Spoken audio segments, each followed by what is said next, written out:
past the clouds, over the dark night. She reached up to the sky of stars and caught the red-hot light of the North Star.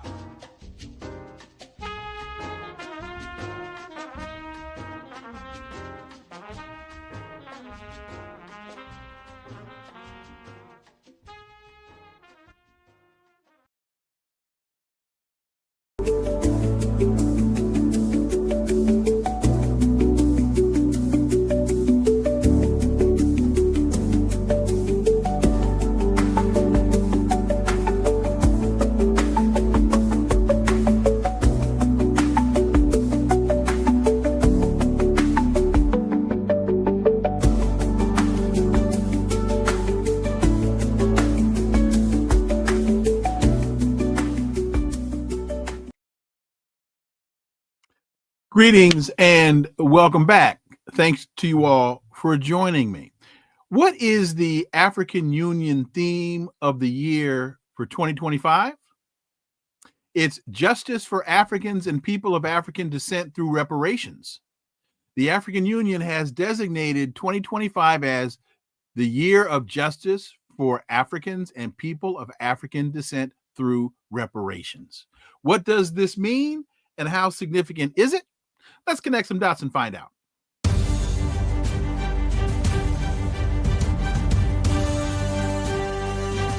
Connecting the Dots with Dr. Wilmer Leon, where the analysis of politics, culture, and history converge. Welcome to the Connecting the Dots podcast with Dr. Wilmer Leon, and I am Wilmer Leon. With each show, my guests and I provide insight and analysis into current events and the broader historical context in which most of these events take place. Let's quickly look at a couple of today's headlines. Trump and Bessent say U.S. and China have agreed on TikTok sale. Now, the operative word in that sentence is agreed. Listen to the details. China confirmed a, quote, basic consensus, end quote, on a deal for changing TikTok's ownership months after the president pushed his administration to ignore the app's legally mandated ban. Trump said today that the U.S. and China have reached a deal over TikTok that would mark a shift in ownership for the widely popular video app. The president provided no details about the agreement. Why, you might ask? Because there's no agreement. Treasury Secretary Bessent said today that only a framework of a deal was in place. Well, if that's what he said, then why was the headline saying there was a deal? Chinese government officials said today in a news conference that the two sides had reached a, quote, basic consensus and would work to examine and approve matters related to the deal. Folks, basic consensus does a deal not make. Another interesting story. Black communities shaken by Trump cuts feel left behind again. A Washington Post analysis found 22 projects were affected, stymieing progress on pollution, sewage leaks, and flooding. The administration has axed nearly 24 projects addressing health and environmental issues in Southern Black communities. This is according to a Washington Post analysis, reversing years of work to address pollution, sewage leaks, flooding, and more. Rural Alabama counties, for example, lost a $14 million grant to upgrade sanitation systems so decrepit that some residents have contracted hookworm. A historically Black Virginia neighborhood won't receive a $20 million grant to stop severe flooding. It's these types of infrastructure programs that could move America closer to being great. Unfortunately, the administration doesn't see the value in them. And also, as you talk about national security, when you secure the homeland internally, you make the homeland more secure. On today's episode, the issue before us is, but one more quick point there. There's no money in that for the military industrial complex. On today's episode, the issue before us is the justice for Africans and people of African descent through reparations initiative from the African Union, its commitment to addressing historical injustices, including the transatlantic slave trade and other issues. My guest is an associate professor of economics at the University of Missouri, Kansas City, former president of the National Economics Association, Dr. Linwood Tauheed. As always, sir, welcome back. Let's see where we are here with my guest. Okay, I think my mic was muted. I said it's always a pleasure. Thank you.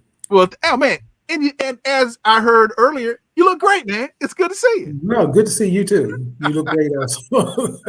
Compliments all around. Well, I knew I was going to be hanging out with you, so I had to step up my game a little bit. So let's start with the let's start with this, what I consider to be a very very ambitious undertaking. What's the basis of it? And this might be somewhat of a rhetorical question. Why hasn't it received greater coverage or attention in the Western press? Well, I think yes, this is an enormous and historic achievement for the African Union, which represents not only the 54 countries of Africa, but also the African diaspora. The African Union itself is divided into 5 regions on the continent, and the African diaspora is considered the 6th region, officially considered the 6th region of the African Union. And so one of the things that makes this an enormous accomplishment is the recognition by the African Union that the African diaspora, persons of African descent living outside of the continent of Africa, are important in this process. Not only important, but also deserve fair treatment in this process. And so that's a major achievement itself. So it's taken a while for that to happen. African nations have been, say, independently and sometimes regionally, making claims to former colonizers and enslavers for redress of grievances, if you will, in terms of reparations. But this is the first time in which there's been an organized process to include the African diaspora. So that's one thing that makes this significant. The reparations movement has a number of levels. One is, of course, international, and this is, but also national, each nation, including, for example, the U.S. Having at least a national reparations intent with H.R. 40, which was put forward by John Conyers in early 80s, and was reissued by Congresswoman Presley recently. And so there's a national reparations process going on, but there are also dozens of local reparations projects going on around this country. And not knowing a whole lot about what's going on in, say, in individual countries around the world, I know that there are other countries outside of the African continent that have national reparations projects going on. So there's a conflagration, if you will, of multiple pointings to the same outcome of reparations, which the essential word around which reparations is built is the word of repair. Essential process to repair the harm done by colonization and slave and trading or enslavement of persons of African descent. And so, yeah, this is a historic achievement, and it's historic again because the African Union has not only weighed in on this with a year of reparations, but also has extended that with a declaration of a decade of reparations, which goes from 2026 to 2036. So that's also significant in its outcome. So when I read this language, as you just did, the commitment to addressing historical injustices, including the transatlantic slave trade, colonialism, apartheid, and genocide. Yes. So I find the language to be surprisingly very clear, and to be surprisingly very direct, and using two words that surprise me, three words: colonialism, apartheid, and genocide. The G word. Yeah. That demonstrates progress in and of itself to me. Well, one should not overlook the role of South Africa and its leadership in putting this forward. I mean, apartheid, was the official policy of the white government of South Africa before it was defeated. South Africa has a long way to go in throwing off the chains of that apartheid, but even with a long way to go, they were the nation that stepped up to bring an accusation of genocide against the Israeli government for what's happening in Gaza, and so South Africa has stepped up, and South Africa is a leading country in this voice for international, for recognition of reparations, and not only the year but also the decade. And so African Americans, of course, were very important in bringing down the apartheid regime in South Africa. I particularly pay homage to Randall Robinson and Trans Africa in that struggle. They weren't the only ones, but they were significant in that process. And when apartheid was brought down in South Africa, primarily because of the power of disinvestment, and forcing companies and persons to disinvest to not invest in South Africa as long as they were ruled by apartheid. That was a significant event, recognizing the power of economics in that process. And reparations, of course, is not only an economic process, it's a moral process as well. But it is an economic process, and African Union countries coming together to recognize how important it is to redress the grievances in order to put for Africa to receive the justice that it needs in persons of African descent is going a long way into the future. This is future planning on a large scale. There's an interesting piece at the UN.org. It's in the African Renewal section of UN.org. Beyond compensation, reparatory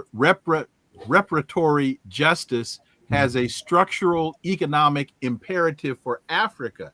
In 2025, the AU has set a powerful theme, and it's a call not just for reflection, but for clarity, courage, and a strategic reframing of the reparations discourse. Very, very well written piece. I'm still trying to wrap my head around, do we have more details laid out? For example, on the economic side, is money coming from Belgium? Is money coming from France? Is money coming from Denmark? Do we have that level of detail, or are we still at the point of working those details through? And I think we may have just lost my my guest. He'll be back. He'll be back with us in just a second. I tell you, folks, technology is a wonderful thing, but it can still pose significant problems. So with that, let me go back to let me go back here, and it's been reported yesterday, 300,000. This is from antiwar.com, Kyle Anzalone. 300,000 Palestinians forced to flee as Israeli strikes pound Gaza City. Israel has ramped up its military operations in Gaza City, destroying dozens of buildings that Tel Aviv claimed are used by Hamas. And, you know, one would wonder, when will that Hamas excuse play itself out? One of the things that would be amusing if it weren't so pathetic is how the Zionist government believes that all they have to do to justify or rationalize any atrocity that they engage in is they just have to mention the word Hamas. If they mention the word Hamas, in their minds, that gives them carte blanche just to wreak as much havoc, as much devastation, with impunity. With impunity. So the first thing you get in the story is that they've destroyed buildings they claim are used by Hamas. And the other interesting element about the claim is they never present any evidence to support the position. And that is very similar to the story that one of the stories that I opened with, going back to Donald Trump and this claim of a deal with China. And this was the headline from the Washington Post. And I'm going back to this because I say all the time, it's important, I believe, that you can't ignore, I don't believe that you should ignore the Washington Post. I don't believe that you should ignore the New York Times. But I believe that at the same time, that it's also very important that you read these outlets with a very discerning eye. And so when they tell you that they got to blow up these buildings in Gaza because they claim they're being used by Hamas, where's the evidence? They don't provide it. Donald Trump claims, oh, he has a deal with the Chinese. Where's the evidence? Can't provide it. And so I think it's imperative that as we read through these stories, as we do this analysis, as we listen to these varying claims by the administration and those that it support, that we demand that evidence be provided as well. I believe we've got Dr. Tauheed back, and I'm not sure how much of the last question you were able to hear, so just let me quickly recap the question, and that is, I was reading this piece from the UN.org, African Renewal, UN.org, great piece, Beyond Compensation, Reparatory Justice as a Structural Economic Imperative for Africa. And they talk about that the African Union has set a powerful and necessary theme, and that it's a call not just for reflection, but for clarity and courage and a strategic reframing of the reparations discourse. And my question to you was, as I've been reading through this and trying to track this, is Belgium going to provide resources? Is France going to provide resources? Are the Dutch going to provide resources? Or have we not gotten to a point in the process to where those questions can be answered? Well, I think I would say kind of directly to the idea of European countries or any other country providing resources to African countries that they've colonized or oppressed in other ways, that they will have to be forced to do so. They're not going to do that willingly. Okay, blanket statement. But on the other hand, the word resources is interesting because with the idea of France or Belgium or any of the other countries providing resources, I would flip that a bit because it's been Africa that's been providing resources to them. Correct. And in many cases, those resources are vitally important to those economies. For example, France has become the major supplier of energy from nuclear power because of uranium from Niger. Uranium that it could get very, very cheaply and not only use in its reactors in France, but also sell on the open market for 100 times what it cost them to get from Niger.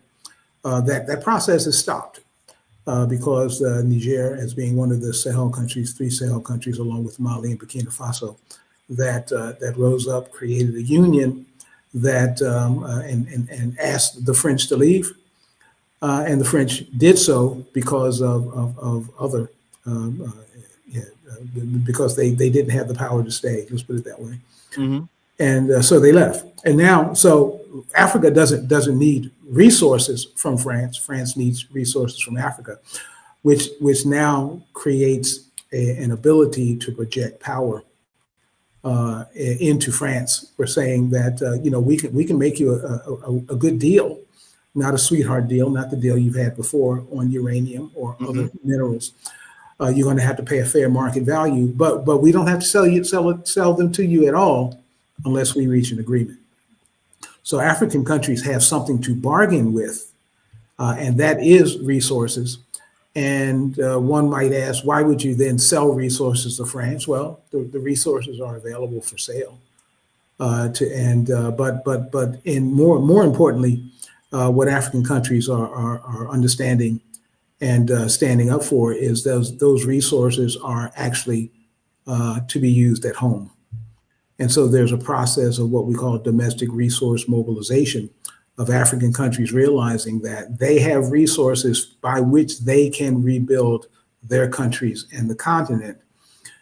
And even if these European countries don't provide money, because that's essentially all they have, if they don't provide money into the African countries still have the resources to build their economies. And they will do that in cooperation with the majority of the world, as opposed to the West. We in economics, we talk about the global South, meaning countries like the continent, countries in South America or Africa or Southern Asia, those countries, and then the global North, meaning essentially the U.S. and Europe. It's not strictly North and South because Australia is South, but that terminology is to separate the quote so-called developed countries from the so-called developing countries or former colonizers from the colonized.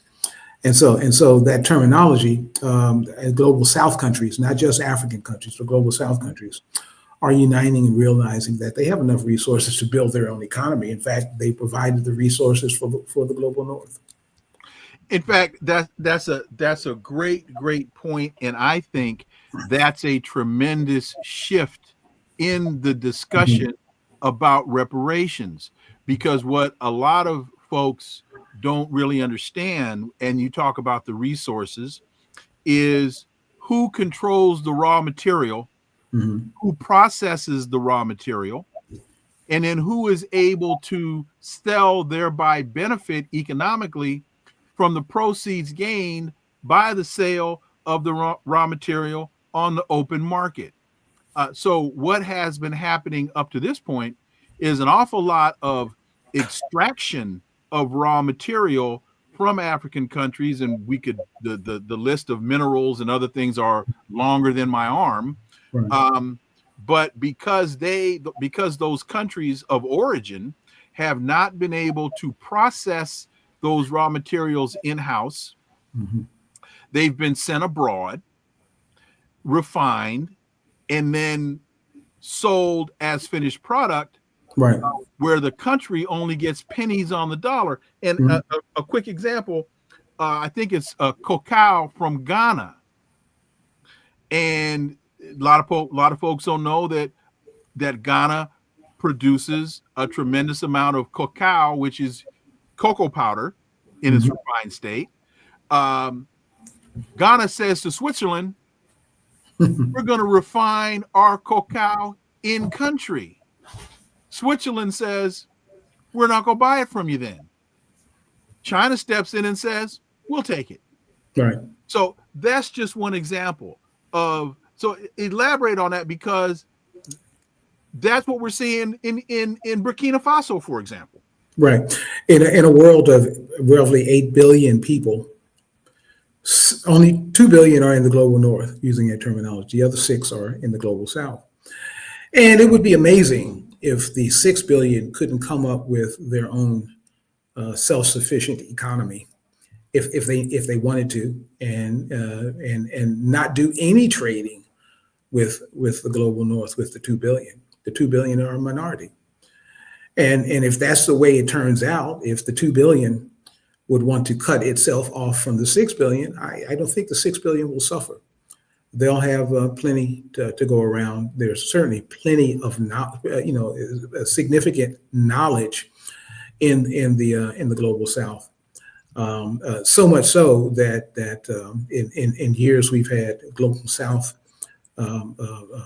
academics and persons of scholarship who have come to the global north to help build their economies, who are now returning, going back to their global south countries and say we want to build here.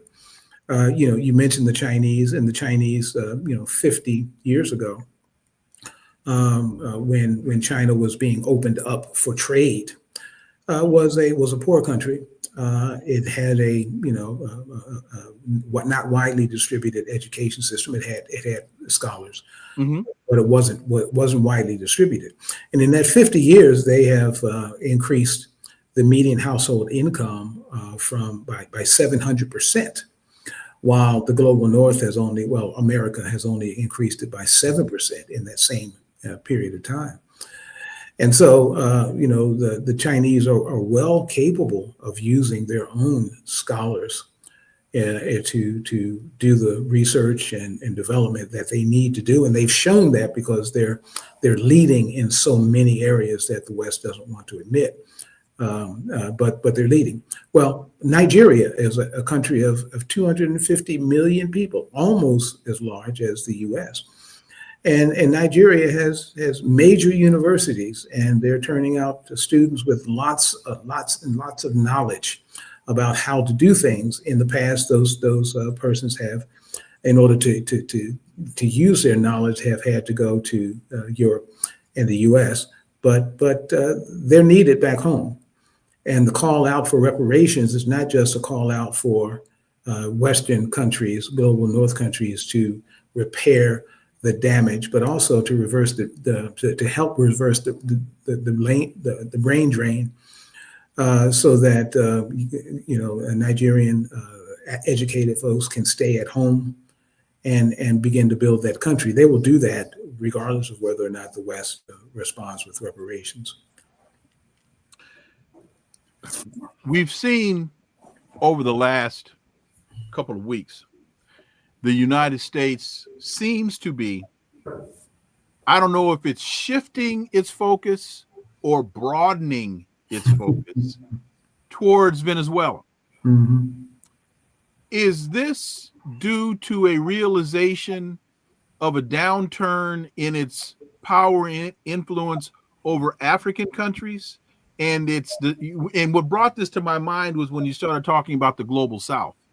Are they seeing the landscape and saying, you know what, we're running up against some hell in Burkina Faso and in Niger, and we need to try to find a simpler target in their minds?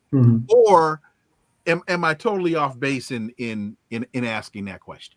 No, I think you're right on target in terms of the U.S. government wanting to, let's say, reaffirm its Monroe Doctrine. Hold on just a second. I'm in a room, I guess, yeah, the I light. got it. There you go.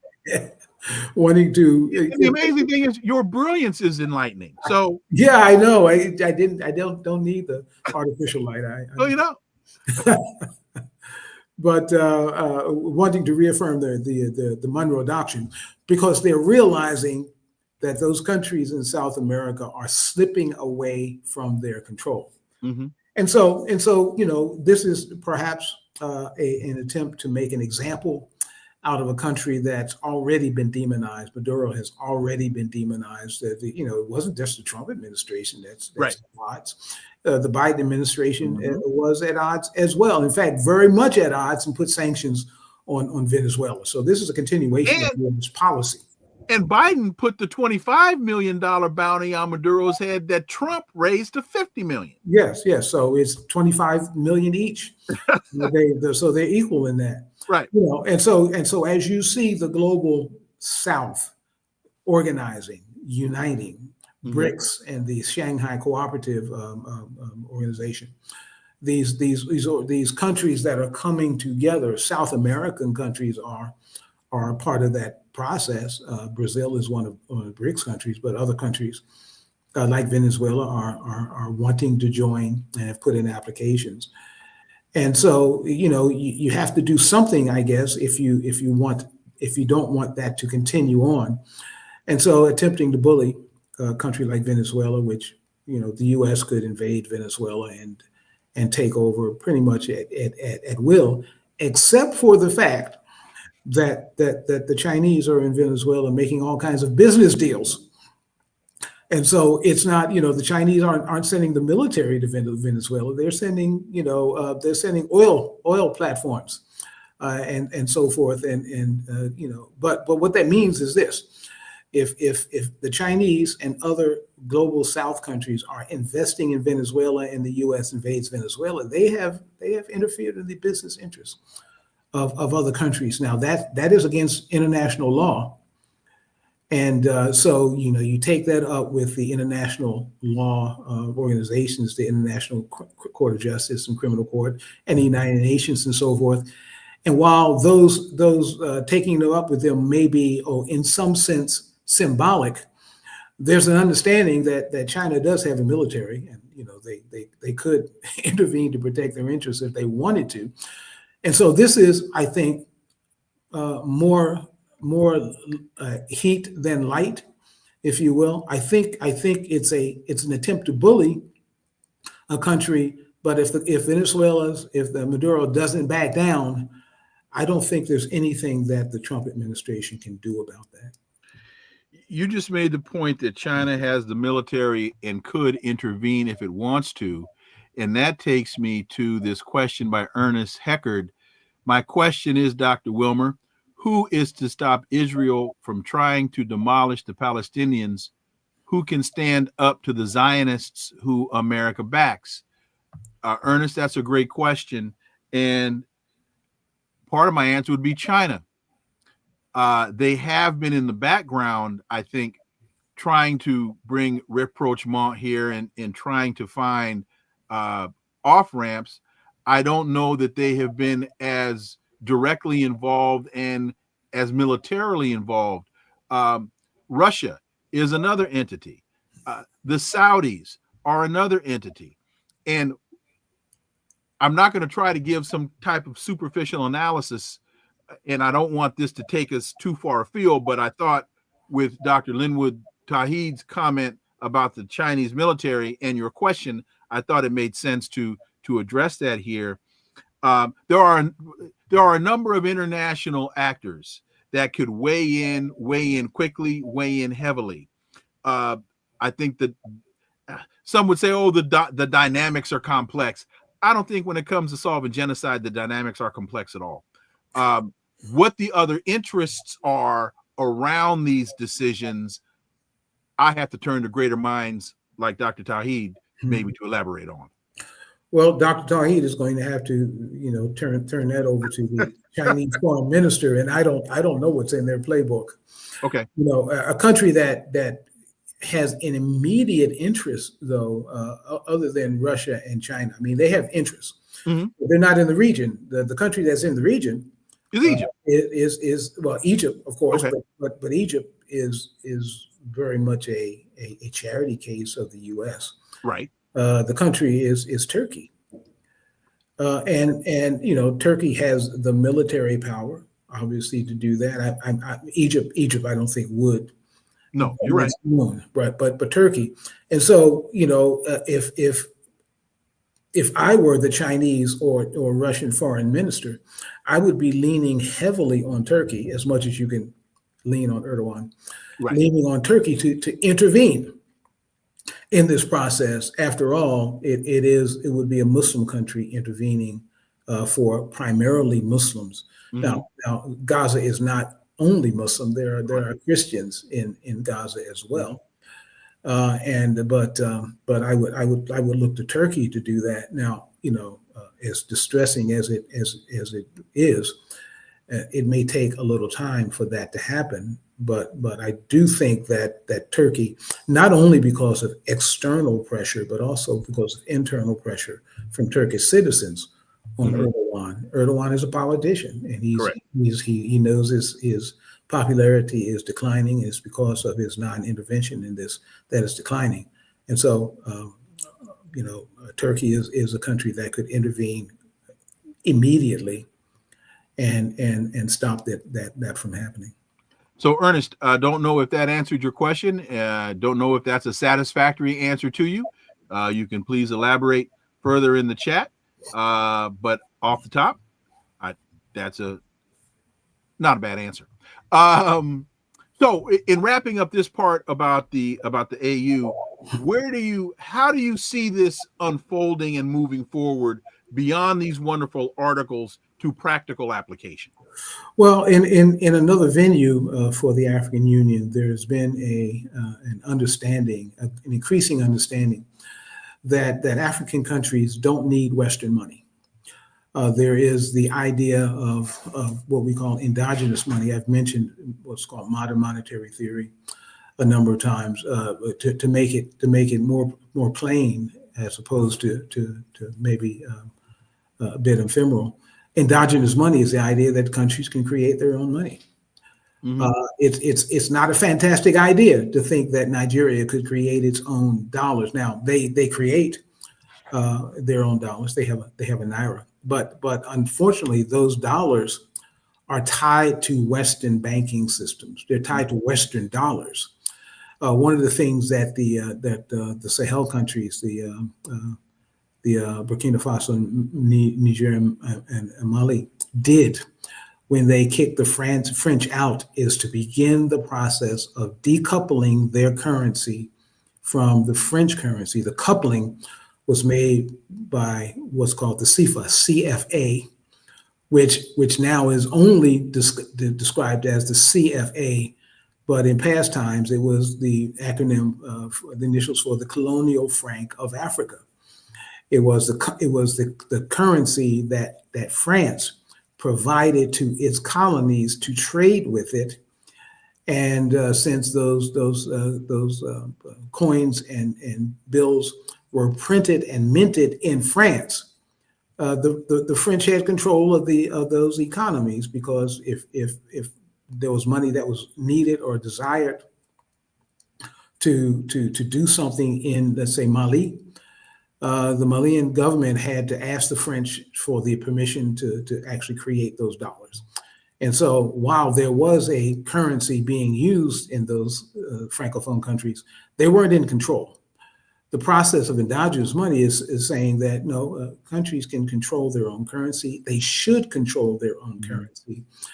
And in doing so, they get to print money so that they can put their resources together. So what's called sovereignty of currency, or endogenous money, and domestic resource mobilization go together. If you have the resources, you can create your own money to mobilize them. You can create your own money to pay the citizens to work with those resources. And quite frankly, if you have enough resources, you don't need any currency from outside. You might, the only time you need foreign currency is when you need to buy something from a foreign country from that you can't make yourself. Because if you can make it yourself, you just have to go through the process of making it yourself, and then you don't ever need to buy it. So that focus means that African countries start to turn inward to their own resources and understanding. We're talking about 54 countries. There are different resources in different countries. Different resources are in different places. And if they can form an actual union that is not just a political union, the African Union, but an economic union, then they can provide all the resources they need and do so. For example, Russia is a part of that process of helping these countries to separate from Western colonialism. Russia provides a lot of fertilizer into Africa. That's because Russia has a lot of territory that is, fertilizer rich, rich in the ingredients for fertilizer. Those ingredients are not just in Russia; they're in Africa as well, but not as much. And so if you need to create fertilizer inexpensively, you can go to Russia and buy inexpensive fertilizer. They have a vast amount of it. And in that case, you either need Russian rubles or you need some agreement that you can trade in your own currency and the Russians would trade with you in their own currency. In other words, you need to have some trading done. But colonization means that trade is going to be unbalanced, that you're going to sell your resources and get very little for it. Balanced trade means you sell your resources and get a market value for it, and the Russians, in this case, will sell their resources to get a market value for it, and you can have trade that's beneficial to both sides. And so that's where this process is going, not only for the African Union countries, countries of Africa and the diaspora, but also for global South countries. By the way, the diaspora is not something to be overlooked. There is significant engineering and scientific and even economic expertise out in the African diaspora. And the African Union actually has a definition of diaspora that includes the idea that not only is it persons of African descent living outside of the continent, but they add to that who are willing and able to contribute to the development of Africa. So they are looking for persons willing and able to support the development of Africa in the diaspora, understanding that talent and skill is something they need. And to that point, you mentioned the countries need to be able to turn inward and start developing and producing the things that they're importing. China has been incredibly effective at doing that. AI is a perfect example of, I think, a very recent example of their ability to do that. And Kevin Baptiste asked, what are both your takes on the Emergency Arab Summit?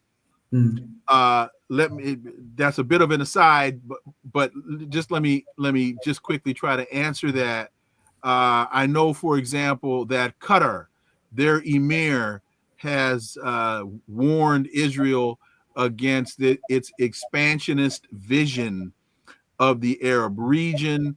Quote, "My country's capital was subjected to a treacherous attack targeting a residence housing the families of Hamas leaders, and that they're not going to tolerate it." Well, to me, that's just a lot of verbiage. And this atrocity has been going on for too many years for all of a sudden Qatar to decide, oh my goodness, guess what's going on in Gaza?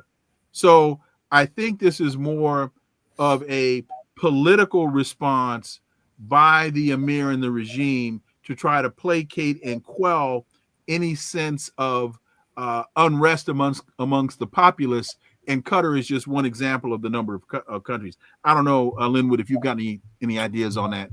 Yeah, I mean, I think you're absolutely right. This is a political posturing, but it's not like this is a new,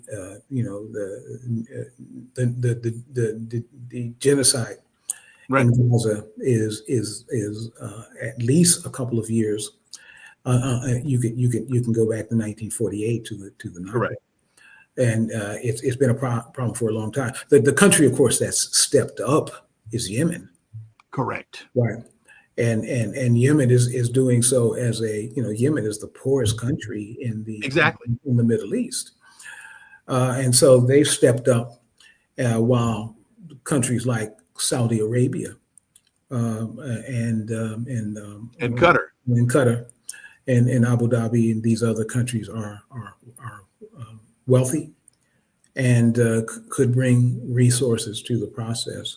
But and quickly to your point, and then I want to turn to the domestic economy. To your point, one has to ask, and I think this is rhetorical, how is it that one of, if not the poorest country on the planet, Yemen, takes the position that it takes? It doesn't have a tie with the United States, as the Saudis do, as the Qataris do. So I think therein lies, Kevin, I think therein lies your answer. And thank you for that super sticker. On the domestic front, just a couple minutes on this. Mm-hmm. Let me start with the story. The U.S. labor market added 911,000 fewer jobs than earlier reported. Yeah. And what a lot of people miss is this whole idea of accounting for jobs and employment is not an exact science. That there's a process that has to go through of refining data, collecting data, refining data, collecting data. And so, yes, that 911,000 number was a big number, one of the biggest numbers, I think, in the history of the reporting. Mm-hmm. But there was no, I don't think, nefarious intent here. It's just, and final point, and I'll come to you. Folks need to understand that answering the survey that comes from the BLS is not mandatory, it's voluntary. So there are a number of factors to this that, contrary to what Donald Trump is saying, that I don't know that there was any nefarious intent here. Well, there certainly wasn't, I think, any nefarious attempts in readjusting the numbers. That's done all the time. Right. That's my point. Yeah, right. That's always done because what happens is the BLS does their surveying by calling people 50 to 60,000 people every two weeks. That's a survey. It's a sample of 330 million people, right? Half of them who are in the labor force and half not, but it's random. They don't say we're just going to call the people who are employed. They don't know who those people are. So they call a random survey. And they do that, and there's a margin of error. And the margin of error is understood that if you're only calling 50,000 people out of 300 million, you're gonna get some problems, right? Mm-hmm. And so what they do is they wait for employers to report through their regular employment cycle. Report numbers of how many people they've hired, how many people they've fired, how many people were laid off, and those numbers come in later than the survey. And when the numbers come in from the actual employers, then the numbers are adjusted. Now there's a company called ADT, which used to be called Automated Data Processing, but they're now just ADP. And ADP is a company that has been around for decades, and what they do is they run payroll, among other things. They run payroll for lots of companies. And so when you're running payroll for a company, if that company is now, you're not sending out a check to John Smith, well, John Smith is no longer with the company, so you get so many payrolls you run, checks you run this week, and 2 weeks or a month, you run so many checks. So they have a very accurate count on the private sector in terms of number of new employees and number of employees who are not there. And that number usually comes out even in the BLS report as the BLS is giving their survey number. Mm-hmm. But the BLS also uses that to readjust their numbers. And so that is probably an even more accurate assessment. And so at various stages, those numbers, those initial numbers are going to be adjusted. I guess you could wait until they actually had the more accurate numbers. But if you get the less accurate number from the surveys and that there's a margin of error, you can still do some planning. Mm-hmm. If you're a company and you're trying to figure out, whether or not a particular industry is growing or not, and you supply goods and services to that industry, you might want to know in advance, more than just at the just in time. You might want to know months in advance or have an idea of what the trend is, and so you'll go with the initial BLS reports, but there's inaccuracy, so you'll adjust when they come out. That's not nefarious. That's just regular business. Mm-hmm. There is an element of nefariousness that might be at work here. When the BLS director doing her job puts out a report that is not complimentary to the Trump administration, that is in contradiction to what the Trump administration is saying, that this is a big, beautiful, growing economy, and the numbers don't show that, and you then fire the BLS director, mm-hmm. that might be considered nefarious, mm-hmm. an attempt to adjust the numbers in your favor.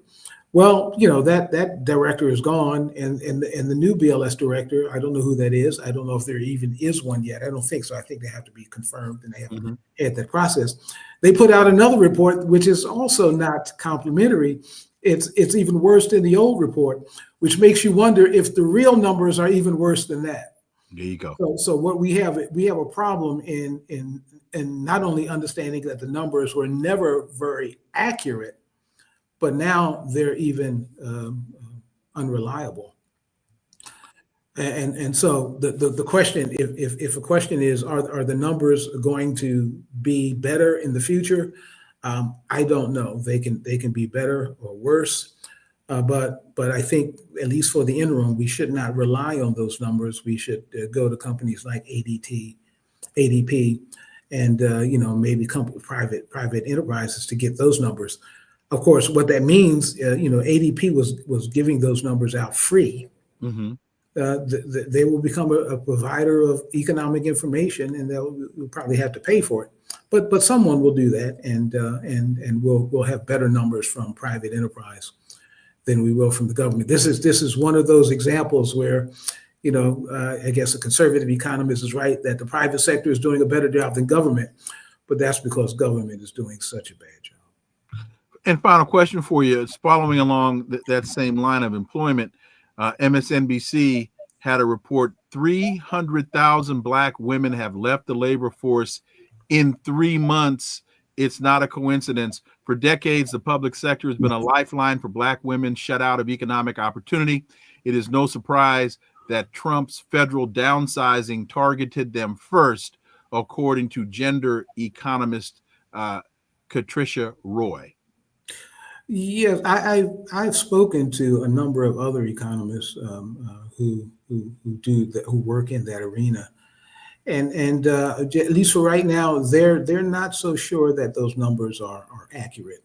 Okay. But I know the person, the economist that you're mentioning about the 300,000. That's been reported in a couple of places. Mm-hmm. And the idea is that, of course, the Trump administration, through Doge, when Doge was very much in the news every day, was in the process of deciding that they were going to close or downsize this department and so forth.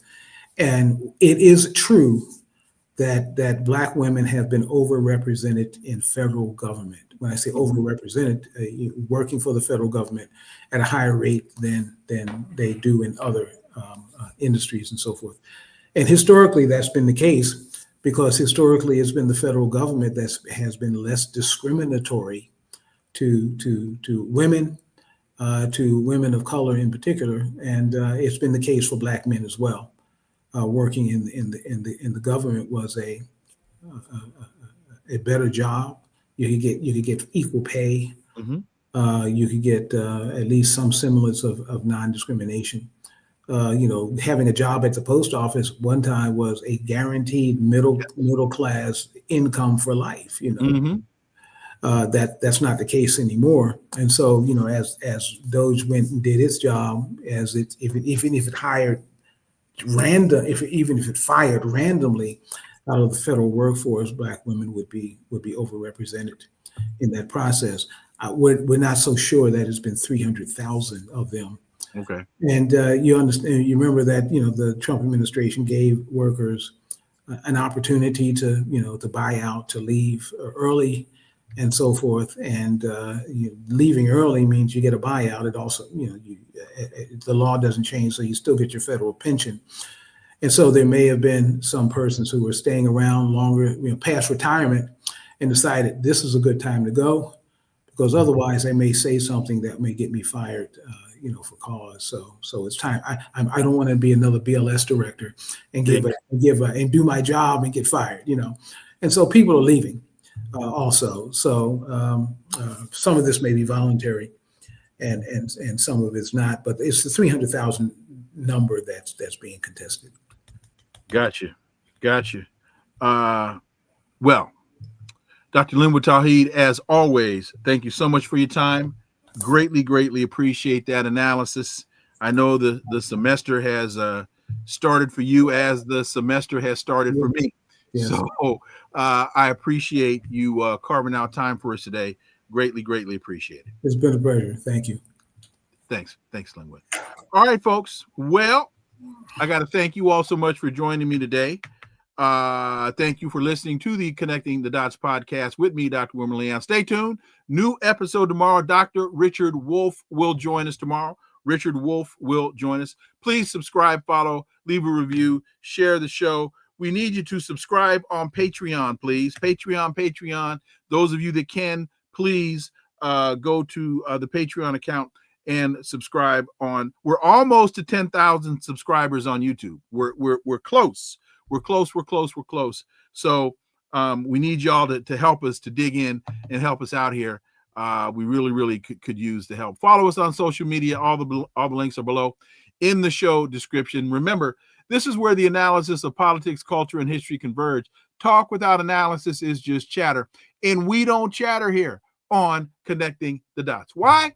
Because we're rhetoric free. Oh, also, just today, if you go to the Trice Edney Newswire, you will be able to find my latest op-ed, and the latest op-ed involves none other than what's his name, Charlie Kirk. And the piece is entitled. What's the piece entitled, Wilmer? The piece is entitled "Charlie Kirk's Racist, Xenophobic Rants Are Not Protected Speech." Charlie Kirk's racist, xenophobic rants are not protected speech. And it's going to get greater distribution, but today it just was distributed, syndicated through the Trice Edney Newswire. So with all of that, folks, let me thank you all so much, as always, again, for joining us today. Have a wonderful remainder of your day. And we're going to see you all tomorrow with Professor Richard Wolff. Until then, I am Dr. Wilmer Leon. Have a blessed, again, remainder of your day. Peace. I'm out.